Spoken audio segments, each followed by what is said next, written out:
Good morning Madhya Pradesh. मैं हूं आपके साथ राहुल सौमित्र। सबसे पहले देखेंगे गुड मॉर्निंग मध्य प्रदेश में इस वक्त की बड़ी खबरें यानी headlines.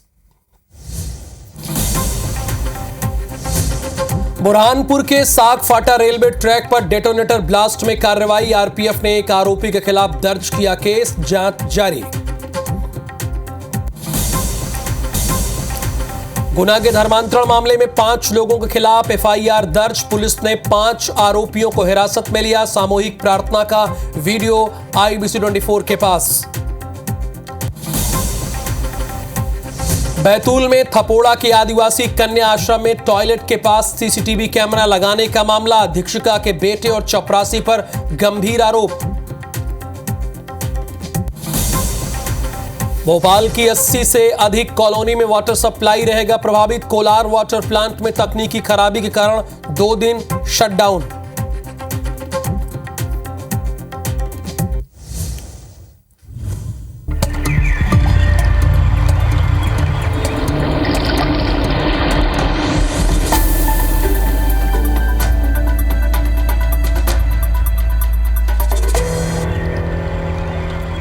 Good morning Madhya Pradesh की जो पहली खबर है वो बहुत गुड नहीं है। शहर में आज से 2 दिन पानी की सप्लाई नहीं होगी। इसे आज से जोड़िए। शहर की 80 से अधिक कॉलोनी इससे प्रभावित रहेंगी। जैसे कोलार वाटर सप्लाई प्लांट में खराबी आने की वजह से ऐसा हो रहा है। तकनीकी खराबी के कारण 2 दिन शटडाउन रहेगा। आज शाम और कल आधे शहर में पानी की सप्लाई नहीं होगी। नगर निगम के जल प्रदाय विभाग ने यह सूचना जारी की है, यानी आज और कल 2 दिन 80 से अधिक कॉलोनी में पानी की किल्लत रहेगी। कोलार वाटर सप्लाई प्लांट में तकनीकी खराबी आई है और इस तकनीकी खराबी को दुरुस्त करने के लिए 2 दिन का वक्त लग रहा है। 2 दिन शटडाउन रहेगा। आज शाम को और कल पूरे दिन पानी की सप्लाई नहीं होगी।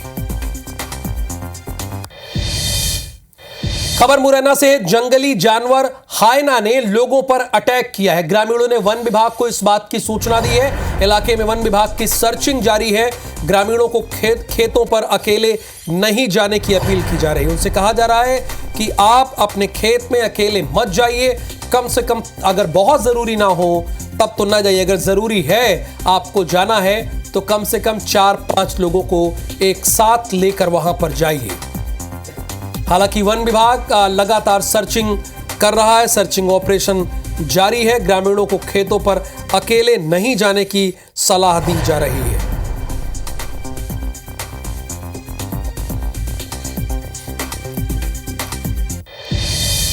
गुना में धर्मांतरण के लिए लोगों को उकसाने का मामला सामने आया है। इस मामले में पुलिस ने एफआईआर करके 5 लोगों को हिरासत में लिया है। ये रुठियाई चौकी के सरसवेह गांव में घर के भीतर सामूहिक प्रार्थना सभा में सहरिया आदिवासी समुदाय के लोगों को धर्मांतरण के लिए उकसाया जा रहा था।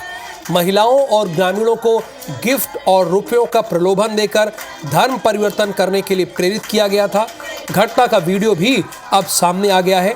मामले में शिकायत मिलते ही पुलिस ने तत्काल मामले को संज्ञान में लिया और राजस्थान के 12 जिले के दंपत्ति संजू और मंजू साइमन समेत 3 लोगों को केस दर्ज कर लिया है।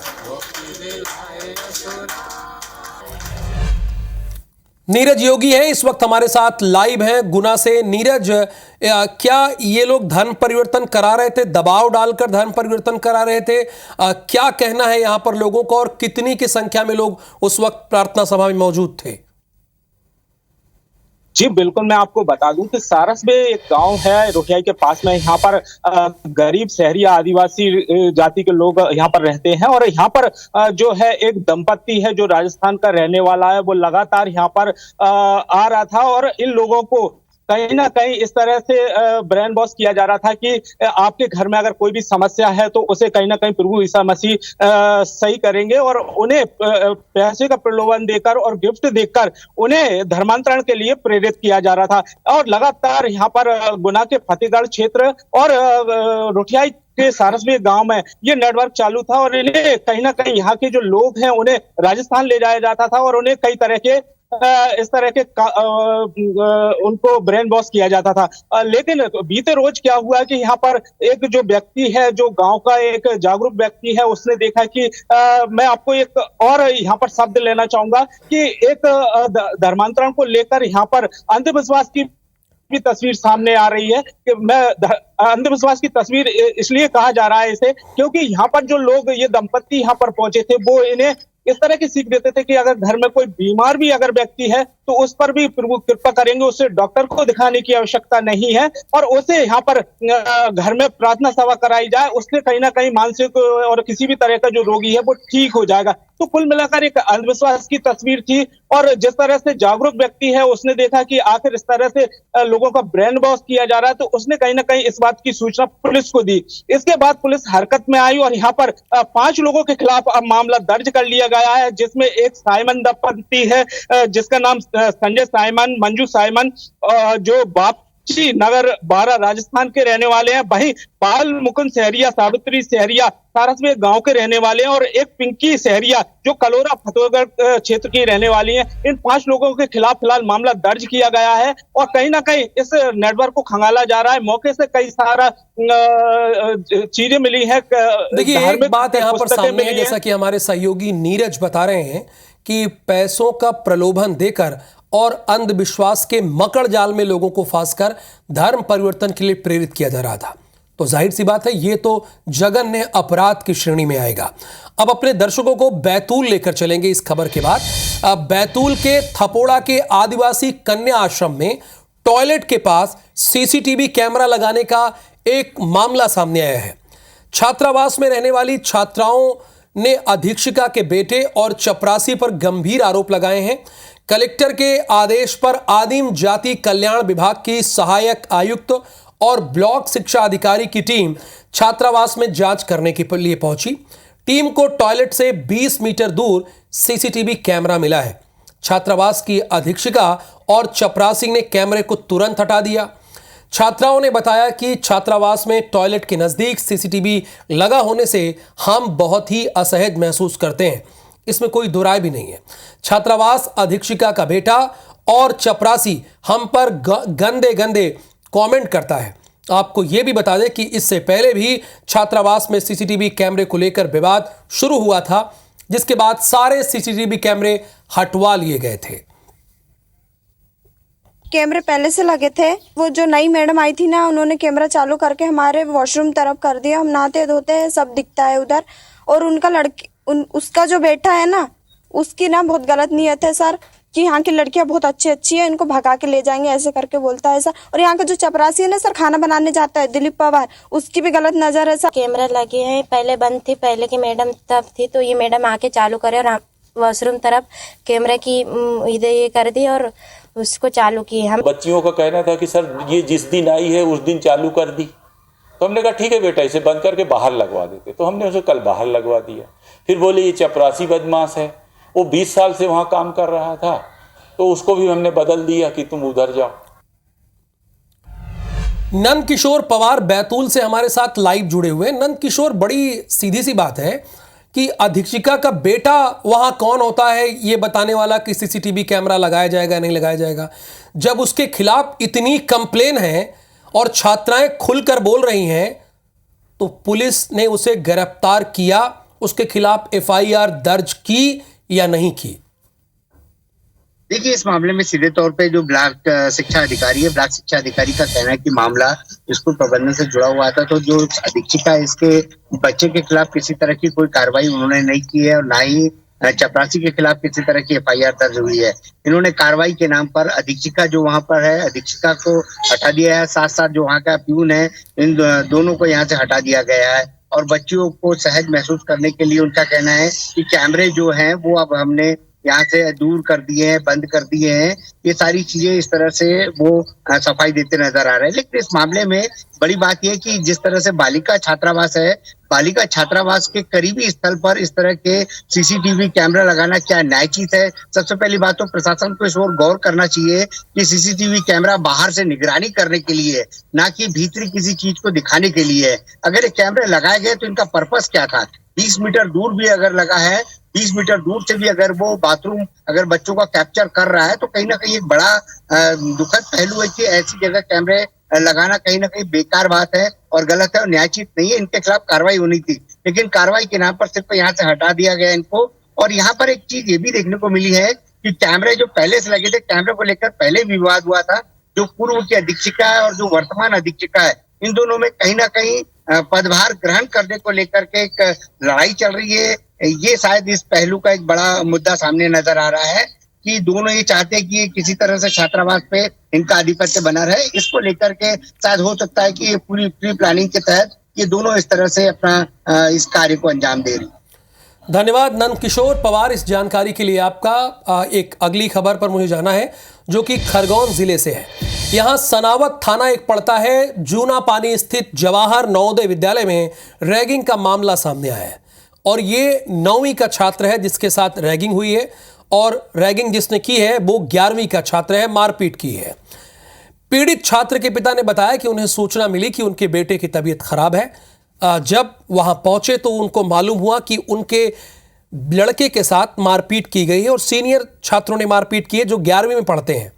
छात्रों ने कमरे में बुलाकर मारपीट की है। आरोप है कि पहले तमाचे मारे गए, फिर लात घूंसों से मारा पीटा गया। घटना के बाद पीड़ित के परिजनों ने अपने समाज के लोगों के साथ स्कूल पहुंचकर कार्रवाई की मांग की है और स्कूल के प्राचार्य और पुलिस को ज्ञापन सौंपा है। 3 दिन के भीतर कार्रवाई नहीं होने पर आंदोलन की चेतावनी भी दी जा रही है। बच्चे हैं और अधिकतर इनको डरा के और सामान चुरा के ले जाते हैं और डर के मारे छोटे बच्चे कुछ बोल भी नहीं पा रहे, पेरेंट्स को भी नहीं बता पा रहे। पहले पूर्व में करी कि नहीं? पूर्व में 1-2 बार बोले थे चोरी होती है, बाल्टियों में ताले लग रहे हैं, टोए कितने लग रहे हैं। 15-16 लड़कों ने 11वीं के लड़कों ने सम्मिलित रूप से मारा और बहुत ज़्यादा मारा है उसे। विद्यालय प्रबंधन की लापरवाही है। मैं चाहता हूँ कि विद्यालय प्रबंधन पर कठोर से कठोर कार्रवाई हो और उन बच्चों को रेस्टिकेट किया जाए। यानी ये चाहते हैं कि बच्चों को रेस्टिकेट किया जाए। इधर हटा जिले के मड़ियादों में एक टीचर ने स्टूडेंट के बड़े बाल सिर्फ इसलिए काट दिए क्योंकि ये टीचर को रास नहीं आ रहा था। बताया जा रहा है कि एक निजी स्कूल के 8वीं क्लास का स्टूडेंट रोज की तरह शनिवार को स्कूल गया था। स्टूडेंट के बड़े बाल देखकर शिक्षक भड़क गए और उन्होंने पूरे क्लास के सामने कैंची से बाल काट दिए। छात्र ने इसकी शिकायत स्कूल संचालक से की, जिस पर संचालक ने शिक्षक को फटकारा। लेकिन सभी के सामने बाल काटने से बच्चे का खूब मजाक उड़ाया गया, जिससे विद्यार्थी ने दुखी होकर अपने घर पर सबको इस बात की जानकारी दी। इसके बाद स्टूडेंट के परिजन पुलिस में शिकायत करने की तैयारी कर रहे हैं। ने हमारी कैंची से काट दिए। तो आपने मना नहीं किया था? मना किया था। तो क्या बोल रहे थे? कुछ नहीं, उनने सब बच्चों के सामने हमारी वो वहीं पर खड़े थे, सब मजा ले रहे थे। हमने बोली उनसे तो कह रहे थे लेने दो मजा। ये कल शनिवार की दिन की बात है। उधर स्कूल गया तो बच्चा तो मलवारे की जो मास्टर है वो कल हरवार है, उनने हमारे बच्चा के जबरदस्ती बाल काट दिए। मध्य प्रदेश के बुरहानपुर में आर्मी ट्रेन को उड़ाने की साजिश के मामले में रेलवे ने बयान जारी किया है। रेलवे ने IBC 24 से कहा है कि जो डेटोनेटर मिले हैं वो रेगुलर डेटोनेटर है जिसे रेलवे इस्तेमाल करता है। तो गलती रेलवे की हुई। यानी असल में 18 सितंबर को सेंट्रल रेलवे के भुसावल डिवीजन में साग फाटा रेलवे स्टेशन से कुछ दूरी पर रेलवे ट्रैक पर डेटोनेटर्स लगे हुए थे। ये ठीक है। जम्मू कश्मीर से कर्नाटक जा रही आर्मी की स्पेशल ट्रेन को डीरेल करने की कोशिश की गई थी। ट्रेन डेटोनेटर से गुजर पाती उससे पहले ही ट्रैक पर ब्लास्ट हुआ और ट्रेन रोक दी गई। मामला सेना से जुड़ा होने के कारण, देखिए सेना से जुड़ा हो या आम जनता से जुड़ा हो, मामला तो उतना ही गंभीर है ना। हलचल मच गई। सेना समेत देश की सभी बड़ी जांच एजेंसियां जांच में जुट गई। वहीं जब हमने इन साजिशों पर मध्य रेल के CPRO डॉक्टर स्वप्निल नीला से बात की तो उन्होंने ये कहा हमसे, यानी IBC 24 से, कि रेलवे के नियमित काम में उपयोग किए जाने वाले डेटोनेटर है जिसे पटाखा भी बोला जाता है। अब यह तो भाई पटाखा को पटाखा बोला जाएगा, सीधी सी बात है ना, और डेटोनेटर को डेटोनेटर, ये तो बहानेबाजी हो गई। विशेष परिस्थितियों में इन पटाखों का उपयोग किया जाता है, तो आपको ये बताना चाहिए कि वो कौन सी परिस्थिति थी जब ब्लास्ट हुआ, बताना होगा ना। हालांकि 18 सितंबर को ट्रैक पर डेटोनेटर लगाए गए थे, जिसका कोई औचित्य नहीं था। यह हमारा अहम सवाल है। इन डेटोनेटर्स को किसने और क्यों लगाया था, इसकी जांच की जा रही है। वहीं आरपीएफ ने इस मामले में एक आरोपी के खिलाफ एफआईआर भी दर्ज कर ली है। इन डिटोनेटर्स को उस वक्त पे सागफाटा स्टेशन के करीब लगाने का कोई औचित्य नहीं था, इसलिए इन डिटोनेटर्स के लगाने के बारे में आरपीएफ के द्वारा गहन जांच की जा रही है। इसको लगाने के लिए या इसको जिस भी व्यक्ति के द्वारा लगाया गया है उसकी पूरी तहकीकात की जा रही है।